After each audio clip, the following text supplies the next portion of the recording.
Hello, everyone. I hope you all are doing well and having a good day. Today, I will be doing my presentation on Kennedy's War Against Cuba and the Missile Crisis, which was written by Thomas G. Patterson. So, the thesis that I came up with was that Kennedy's War Against Cuba and the Missile Crisis was a major phenomenon the second half of the 20th century and is still studied upon to this day, whether that be in political terms, uh, studied upon in schools, or just looked at in a general sense. There is a lot of evidence, not just within this article, but also through other various articles displayed across the internet and through a lot of other sources, that Kennedy's war against Cuba and the Missile Crisis is still very, very popular and still very much studied upon, not just within America, but also within the rest of the world as well. So to begin the article, we look at how Kennedy had a strong fixation with Cuba, and this was explained by Richard Goodwin, and how the Cold War played a part in it, since a lot of it converged upon the problem with Cuba. And this was something that eventually Kennedy got more and more involved in. Politics were also involved as well, with how Kennedy seized the Cuban issue to counter Richard Nixon's charge in the presidential election of 1960. And to add on, eventually a lot of this would lead to the Bay of Pigs, since Washington broke diplomatic relations with Havana, and also with how Kennedy was very intrigued with Cuba, and also how a lot of politics became involved, like mentioned before.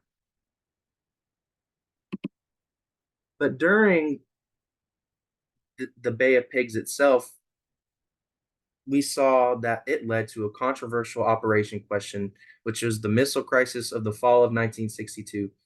So during the Bay of Pigs event, we saw how U.S. activities in Soviet Union and Cuban decisions to place on the island nuclear tipped missiles could actually strike the U.S., which at the end of the day could have endangered over 90 million people, which is a lot and a lot of people.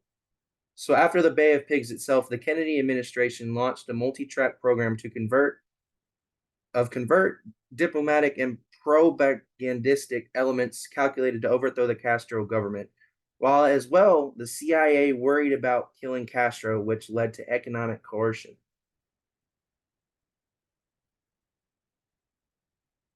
Also, still looking on the slide, we looked at how the missile crisis became a very big nuclear aspect, which again today is still being looked at. The word nuclear in any aspect is huge. And the reason that many began to see this as a nuclear aspect was that, from a U.S. U-2 plane, there were photographic evidence of this on the island itself. And so this eventually led Kennedy's administration to tell the Soviets to withdraw the missiles from Cuba. And he actually came up with two decisions in this case as well. So Kennedy decided to quarantine Cuba to prevent further military shipments and to impress the Soviets with U.S. resolve to force the missile out. And to add on, he decided to inform the Soviets of U.S. foreign policy through a TV address to get this message across as well, to let them know that that he was not taking this lightly at all, and that he was taking it very seriously.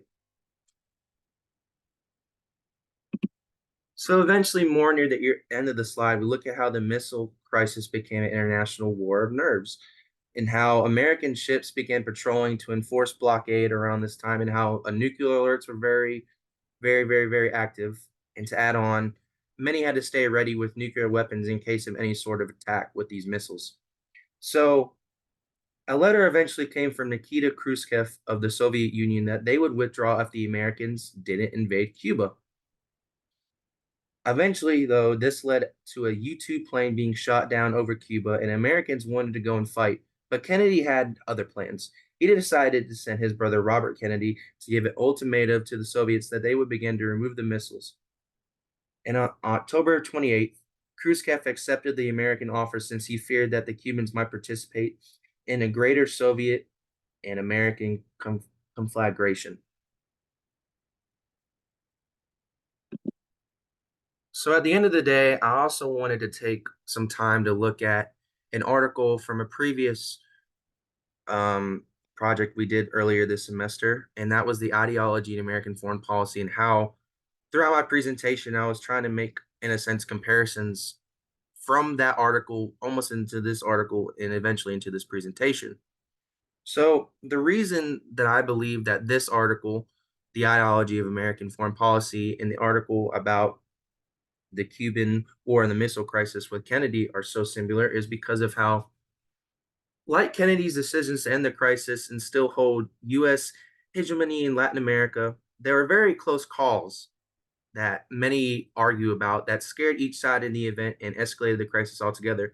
This is almost like how the Ideology American Foreign Policy article turned out because it describes how many US officials took dangerous risks to achieve power, especially after 1945 when the Second World War ended. I thank you guys for listening to this presentation and have a good rest of your day.